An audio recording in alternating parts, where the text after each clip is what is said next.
ஏகம்பத்துரை எந்தாய் போற்றி பாகம் வெண்ணூறு ஆனாய் சிராப்பள்ளி மேவிய சிவனே போற்றி தென்தில்லை மன்றினுள் ஆடி போற்றி இன்றனக்காரமுது ஆனாய் போற்றி காவாய் கனகத்திரளே போற்றி கைலை மலையானே போற்றி போற்றி ஒளியர்கோன் வெப்பொழித்த புகழியர்கோன் கடல் போற்றி ஆடிமிசை கல்மிதப்பில் அணைந்த பிரான் அடி போற்றி வாழி திரு நாவலூர் வந்தொண்டர் பதம் போற்றி ஒளிமறி திருவாத ஊரர் திருத்தாள் போற்றி திருமூல நாயனார் திருவடிகள் போற்றி திருமந்திரம் போற்றி திருக்கைலாய பரம்பரை போற்றி சம்பந்த சரணாலயடிகள் திருவடிகள் போற்றி. ஞானலிங்கத்தில் எத்தனாவது மந்திரம் பார்க்கணும்? மந்திரத்தை எழுதுங்க. வேண்டி நின்றே தொழுதேங்கிற தொடங்குதா? அப்படின்னு தொடங்குதா அந்த மந்திரம்? அந்த மந்திரம் திரும்பவும் பதிஞ்சமே இல்லை, திரும்பவும் பதிஞ்சமே. சிவக்குமார் யாரோ இருந்தாங்களே, எனக்கு 2 தடவை எடுத்த ஞாபகம் இருக்குது. பார்த்துக்கிடுங்க, இல்லைன்னா திரும்ப பதிஞ்சிக்கலாம். இல்லை, அது ஒன்றும் பிரச்சனை இல்லை. திரும்ப எடுக்கணும், எடுத்துக்கலாம். பார்த்துக்கிடுங்க.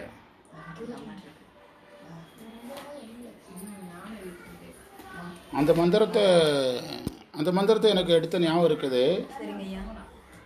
அது 4வது மந்திரம் சொல்கிறேன் உங்களுக்கு. திரும்ப அது பதிவாகலாம் சொல்லுங்கள், திரும்ப எடுத்துக்கலாம். 4வது மந்திரத்துக்கான பொருள் எழுதுங்க. மெய் உணர்வு உடைய அடியவர்களால்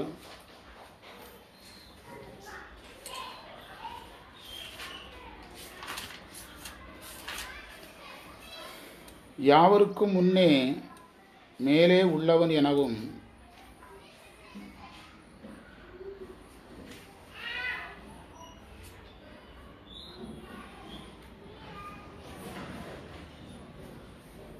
அனைத்து உலகங்களுக்கு முதல்வனாகிய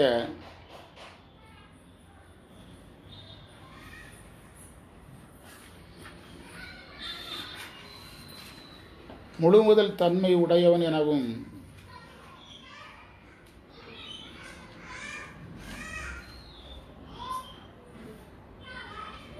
நீதியின் அகத்தே விளங்குகின்ற பெரியவன் எனவும்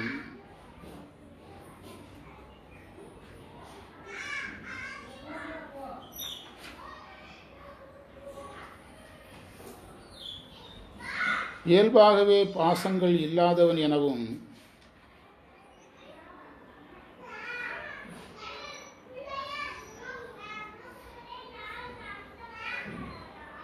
போற்றப்படுபவன் சிவன்.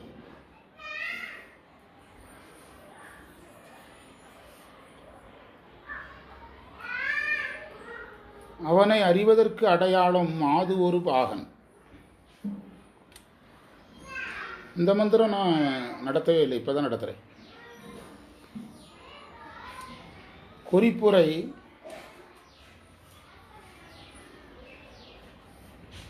இதை ஒருவர் உணர்ந்து கொண்டால் அது ஞானலிங்க நிலை.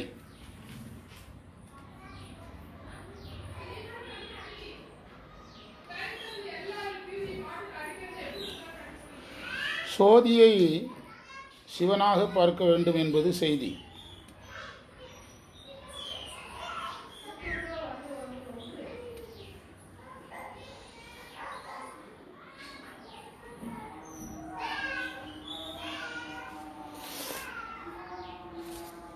இந்த மந்திரத்தில் சிவனை பரதெய்வம், நற்றைவம் அப்படிலாம் இருக்குது. அதில்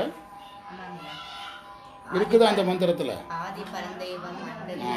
ஆமாம், அதெல்லாம் சிவனை குறிக்கிற வார்த்தையாக கொள்ள வேண்டும்னு கொடுத்துருக்கிறார். எத்தனாவது மந்திரத்தில்? ஆமாம்,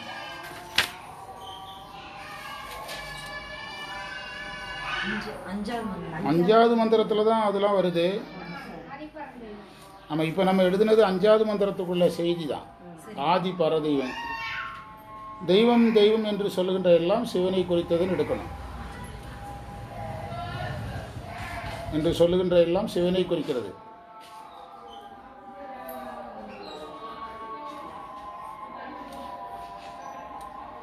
வா, இப்போ மந்திரத்தை படித்து பாருங்க. ஆதி பரதெய்வம், அண்டத்து நற்தெய்வம். அந்த அந்த உரையை படிச்சிங்கன்னா அந்த தொடர்ச்சி உங்களுக்கு தெரியும்.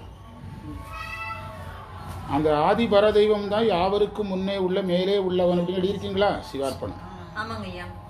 ஆதிபர தெய்வம், அண்டத்து நற்தெய்வம், அனைத்து உலகங்களுக்கு முதல்வனானவன் எழுதியிருப்பீங்க. சோதி, சோதி வடிவானவன், நீதி வடிவானவன், மலமற்றவன், உமைபாகன், எல்லாமே தெளிவாக இருக்குது. அதில் அந்த மந்திரத்தில் பொருள் எடுக்கிறதுக்கு கஷ்டப்படுறதுக்கு எதுவுமே கிடையாது. எதுக்கு? அந்த கோயில் கொடுக்கறதுக்கு. சரி, ஓகே. என்ன எழுதுனீங்க? அந்த மந்திரமும் அதுவும் அழகாக பொருந்தது பாருங்கள். ஆதி தெய்வம்னா எல்லாருக்கும் முன்னே உள்ளவன், அண்டத்து எல்லா உலகங்களுக்கும் தெய்வம், சோதி வடிவானவன், தொடர்கின்ற பெருந்தெய்வமாக இருக்கிறான், நீதியின் வடிவமாக இருக்கிறான், மலமற்றவனாக இருக்கிறான், வைவாகனாக இருக்கிறான். அதில் ஒரு சிரமப்படுறதுக்கு அதில் எந்த பொருளும் கிடையாது. 3 4 நம்ம பதிஞ்சிருக்காங்களா யாருன்னு பாருங்கள், இல்லைன்னா நம்ம எடுத்துக்கலாம். 6வது மந்திரம், சக்திக்கு மேலே பராசக்தி தன்னுள்ளேன்னு இருக்குதா? அதுதான். ஆதிசக்தி மேல்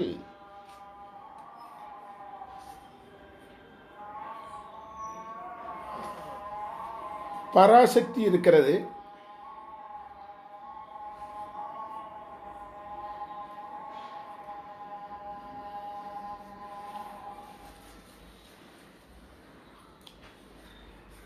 அந்த பராசக்தி வாக்கு மனதிற்கு எட்டாதது.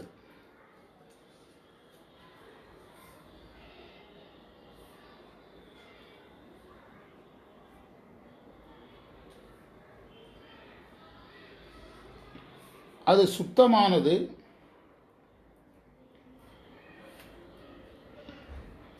ஒளிமயமானது,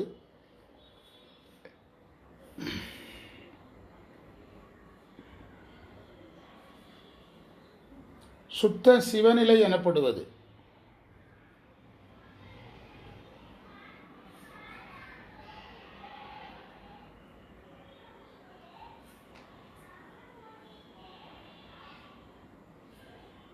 அது சிவனுடைய உண்மை நிலை.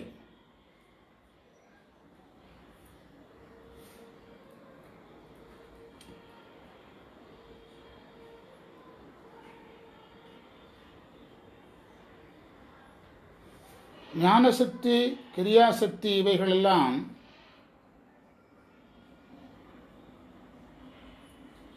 ஆதிசக்தியோடு தொடர்புடையது.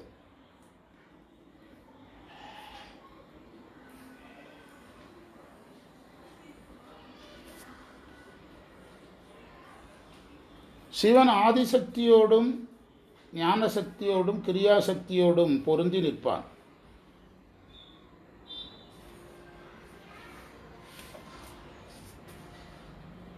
குறிப்புரை: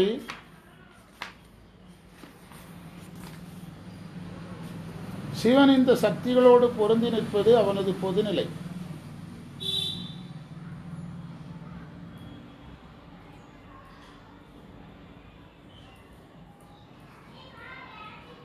அதற்கு காரணம் உயிர்கள் மேல் அவன் வைத்த கைமாறு கருதாத கருணை.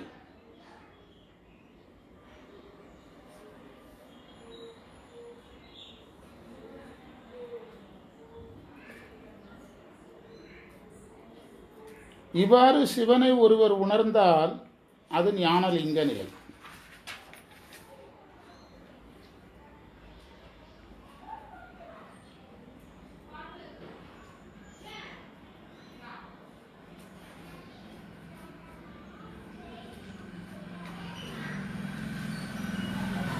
மந்திரத்தை படிச்சீங்கன்னா புரியும்.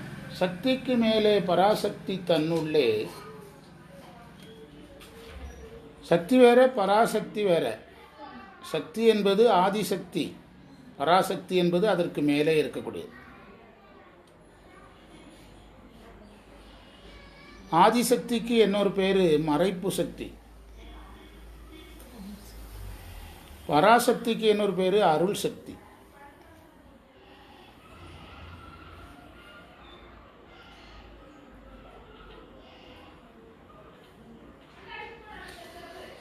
அந்த பராசக்தியை தான் நம்ம சுத்த சிவபதம்னு சொல்லணும். அதைத்தான் தோயாத தூவெளின்னு சொல்லணும். தோயாதன்னா வேறு எதனாலும் பாதிக்கப்படாத தூய ஒளி வடிவமானது. இந்த பராசக்தி இறைவனுடைய திருவடிக்கு அப்பாலுக்கு அப்பாலா இந்த பராசக்தி இறைவனுடைய அருளையும் கடந்ததாக இருக்குதுங்கிறாரு. ஒத்தவுமாம் ஈசன் தானாக உண்மையே. இந்த உண்மையேங்கிற வார்த்தையை எடுத்து வச்சுக்கிட்டு தான் பராசக்தி இறைவனுடைய சொரூப நிலை, ஆதிசக்தி இறைவனுடைய பொதுநிலை என்று எழுதிக்கிடணும்.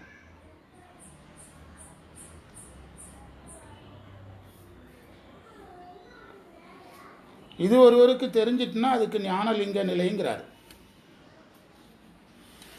ஆதிசக்திக்கும் பராசக்திக்கும் வேறுபாடு ஒருத்தருக்கு தெரிஞ்சிட்டனாலே அதுவே ஒரு ஞானலிங்க நிலை தாங்கிறார்.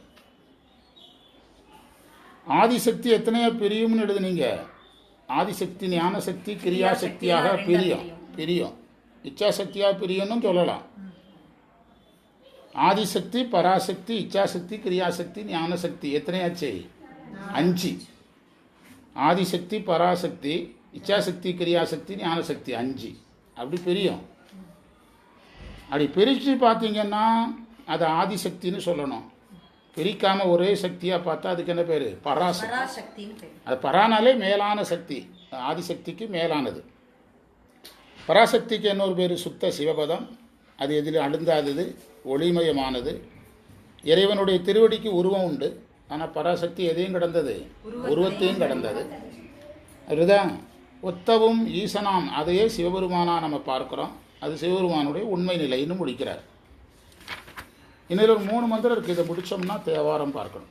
இன்னொரு 3-4 மந்திரம் இருக்குது. அதை முடிச்சிட்டோம்னா தேவாரம் எப்போ வேணாலும் தொடங்கிடுவோம். தேவாரம் 1ஆம் திருமுறை அது 1 மாதத்துக்கு போகும். அது 2ஆம் திருமுறை 1 மாதத்துக்கு போகும். அதுக்கு பிறகு தான் எது வரும்? திருமந்திரம் வரும். ஆமாம் ஆமாம் 2-3 1-2 வகுப்பில் திருமந்திரம் நிறைவாயிரும், ரெடி ஆகிடணும். நாம் என்று திருமந்திர பகுதியை நிறைவு செய்கிறோம்.